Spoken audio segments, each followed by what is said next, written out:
Неочевидные причины выпадения волос. Смотрите, вот у меня была проблема.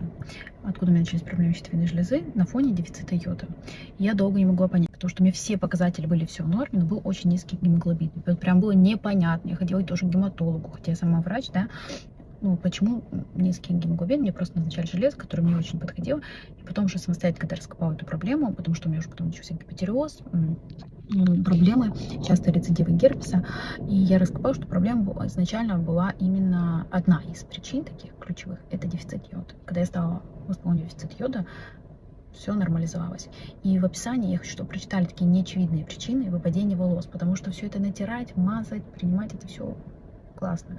Но если есть определенные нарушенные работы процессы в организме, да, вот иммунные заболевания в активной фазе, то вы, это просто будет пустая трата денег. Понимаете, лучше на эту реабилитацию потратить деньги, и можно найти более адекватные и доступные средства для стимуляции и роста волос.